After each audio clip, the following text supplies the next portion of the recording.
Hi everyone, it's Brave here again. I just wanted to read this really cool allegory, and it's called Footprints in the Sand. And I think a lot of people might have heard it, but I really love it. It's my favourite. I've always liked it since I was a young, sort of 12-year-old, 10-year-old. At 7, I was like reading whole books, giant, books. I was always really, really bright and had a thirst for knowledge. I used to read loads of books all the time. And even though, there was the internet and other things, I preferred to just sit and read. And I was always really good at writing stories, poems, English literature and stuff. I got really high marks on that stuff. Because I was just always really good with words. Everyone always says to me, "Oh, you're so eloquent." Sometimes when I'm speaking, when I'm not angry, when I'm being polite and sweetheart, then yeah, I can be a bit feisty and angry if people don't treat me well. But if you're nice to me, I'll be the nicest angel you ever met. But yeah, so in my opinion, if you don't like the way I'm behaving, you should look at what you're doing to trigger that bad behavior in me, because I'm a really nice person if you're nice to me.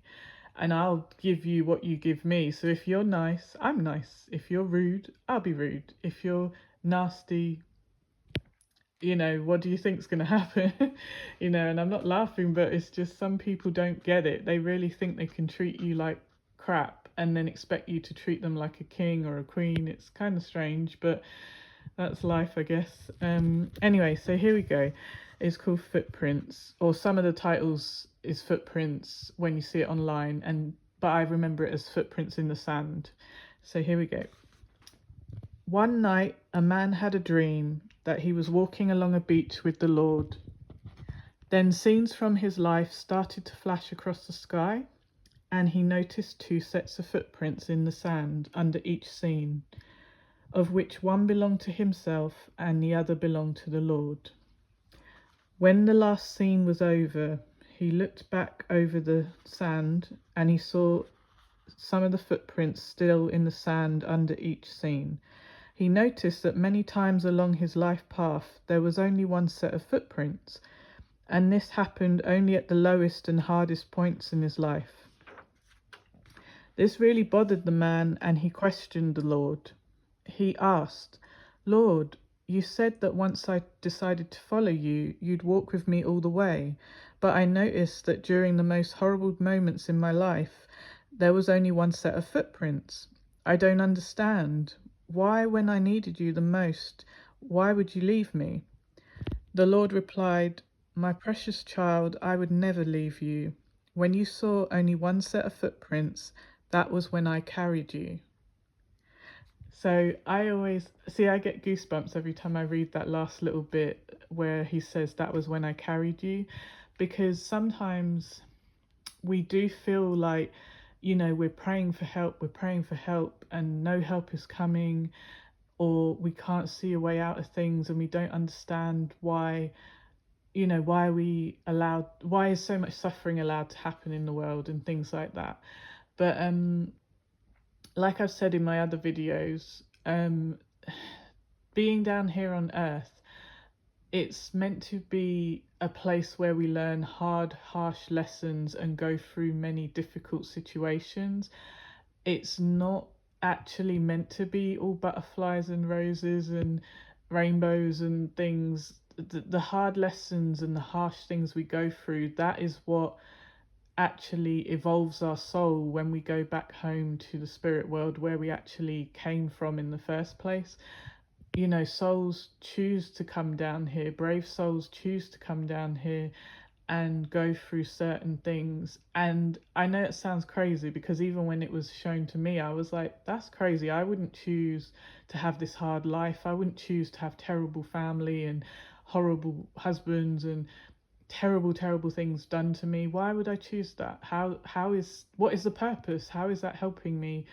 you know and then I'm expected to go out and help people in the world after all these things keep happening to me, all these terrible things keep happening to me. Why would I choose this? I don't understand. But through my psychic gift and through visions and through other people's stories of near death experiences and things, it is clearer now to me, even though it's very hard to understand, but it is clearer now to me why we would pick certain things in our life to happen. Obviously we still have free will, and that means that, say, if you were meant to go through something terrible and your reaction was supposed to be you become stronger from it, but due to free will, our reaction might be to take ourselves out of here because the pain or the grief is too much, or to go and attack and kill the person who hurt someone we love, or took something from us. It's like, because of free will, even a fated or destined thing can be changed. So even if there's a course you were meant to follow, because of your free will, you can still come off that path that was meant to lead to, you know, to greatness after your difficult situation. Maybe you were meant to turn that pain into power, and then into wealth, and then use that wealth to help the poor. But because it was too much, the grief was too much, you didn't get any support, you didn't find a way to cope that was healthy or useful. Because obviously I can understand why people would use substances, alcohol, drugs, food, overeating or overspending, getting themselves in debt, gambling. People do tend to use different things to cope with, stress and anxiety and grief and pain. I mean, some people weirdly will use sex to overcome insecurities or anxiety. When they get insecure and anxious, they kind of throw themselves at strangers in a bar, or they'll let people use them, they'll self trash, and that's a very sad thing, because you don't want someone who's going through an already tough time to then be vulnerable and then go into somewhere where people have bad intentions, and they will see the weakness in that person because they're going through something, and they will prey on that. So you've got people who can manage to get through and cope with things, but it doesn't mean it's easy. I mean, I'm an extremely strong person, and there's days when I just cannot take the stress and the pain of things that keep coming up for me, like pain from the past, psychological pain from abuses from the childhood or whatever. Like last week I got some bad news about something, and it just floored me and made me think, I really don't want to be here. I cannot believe the outcome of this thing. I've been waiting for the outcome, and then the outcome was negative, and it was like, it was a negative outcome, and it wasn't what I expected. Justice wasn't done against someone who committed a terrible crime against me and my family, and it was just so aggravating. But then, because I don't back down, I force them to review it again, and now it's going to go to where I have to give evidence again against the perpetrator or whatever. So I can't really talk about it too deep, but just the depth of injustice and corruption in our legal system in the UK is embarrassing and disgusting, and I hate it. And obviously the UK isn't the worst place in the world. There are other countries like USA and Russia and other countries that their legal system is not good, or the way they treat their people is not good. There's so much corruption everywhere. It's very, very hard to feel comfortable in this world, because that when something happens, something terrible happens to you, the laws that they say will protect you or get the criminal put away and off the street so they can't hurt anyone else, they don't always follow their own laws, these people in charge. And it's really sad and sickening, and yeah, it's very sad. But yeah, I love that allegory, if you call it a poem, poem, allegory, whatever. But I just love how it kind of reminds you how sometimes you do have to have faith that things could have been worse. Sometimes we think, we're going through something terrible, but then you have to remember sometimes we're not the worst victim. Like, I've had terrible things happen to me, and then I think, oh my gosh, I'm not even the worst victim. And even though it's hard to focus on other people because the pain you're going through is so vast and difficult to cope with, but I have to keep reminding myself, you know, you're not the only victim. There are lots and lots of people going through much, much worse. You just have to keep strong, pray for those others around the world who need support and protection and help, and just have faith that, you know, there is a reason why you're going through certain things. you know Remember what you've been shown, that we chose certain things in our life, no matter how difficult. You chose the good and the bad, and that is hard to sometimes remember, because to cope with, because even though I remember it and know it's true, it's like I get angry at myself, like, why did you choose this life? Why do you have to be such a brave big boots and come down here and take on a really horrible life just to evolve your soul when you get back home after this life is over? Like, why couldn't you just do loads of minor little lifetimes and reincarnate as someone who doesn't go through a lot, even if it took a lot longer to evolve your soul up in, the spirit world? But yeah, for anyone who has no idea what I'm talking about, just look on my other videos, because I've got more explanations to explain why when we die, when our body dies here, our soul goes back home to our true home, where we came from in the first place. Our souls never can be destroyed or never die. You're a spiritual being in a human body going through this life on earth. Is it's a big huge test to pass certain things and learn harsh lessons. And so yeah, if you look through my other videos, everything can be explained a lot easier. But yes, I just want to say to everyone in the world, I wish you peace and protection and safety. Like, well, protection and safety. I just hope you find the peace you deserve. And I am really sorry to anyone going through suffering, past or present. I pray that your future will be, safe, quiet, and tranquil. And I really pray for the world and hope that, even though we have to be down here and go through these, lessons, whether we chose them or not, people will say you're crazy, you don't know what you're talking about, when I pass on the message that we've chosen certain life plans and we've agreed to certain things, even the bad things. And it does seem crazy, because even I find it hard to accept sometimes when you hear terrible, terrible things happening to people, and you think, well, why would they agree to that? I don't understand. But if you look at my other videos, there's a lot more explanation and you can get more clarity on that. But it exists that way whether you believe it or not. It's like how people will say, oh, they don't believe in God, but they don't have any proof either way, or they don't believe the earth is round, but they don't have any proof either way apart from NASA's photos. And they argue about stupid stuff that means nothing, when, why don't you go out into the world and do no harm and help others and work on, trying to pass work out what your tests are that you came here to do, because we're not given the memories we need. Like, we don't our memories are wiped when we're born here. Some people who say they remember their past lives, they're not lying, that's true.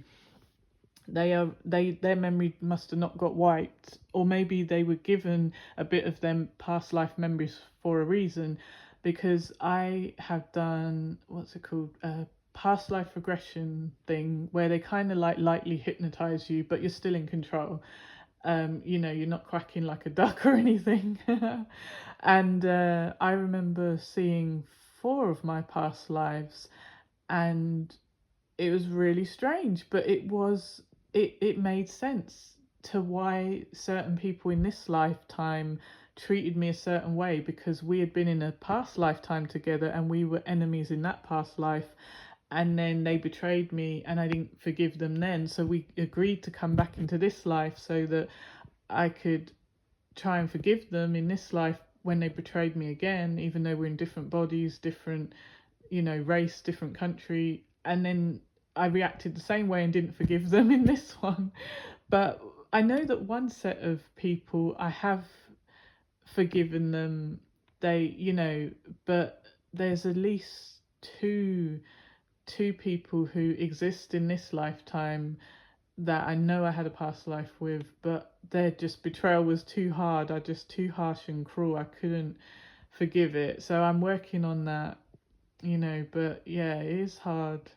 These lessons were not for the faint-hearted. So anyone who's going through a hard life, just know you were one of the real brave souls who agreed to come here and take the hardest lives to go through, and the hardest lessons. So just keep that close to your heart, to know that you are so brave, you are so powerful, and even in your weakest moment, God and his angels are with you. Pray for their help and intervention. And I know that it will feel like sometimes you're praying and praying and praying and nothing happens, but there are many times when we think no help is sent to us, but the help will be sent through people sometimes.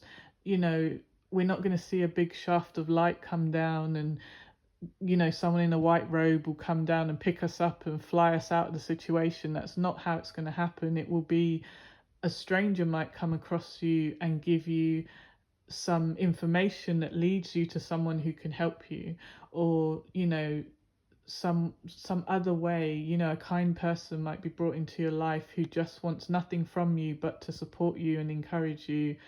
And you have to be open to these things. Obviously, don't let your guard down just for every little stranger. You have to keep your guard up and stay protected, but don't push away when there's certain things that is obvious this is helpful to you, this can improve your life, because if we're down here to learn these lessons, and there's a certain amount of fate and destiny where we have to go through certain things, there's not a lot we can do to avoid it. If we have to go through it, it's like you can't control your reaction, but you're going to go through it whether you react badly or strongly, or even though we have free will that can make us avoid things, but eventually circumstances are going to be set in motion to push you back towards your destiny, to that you have to go through this test. So even if you avoid it for a year,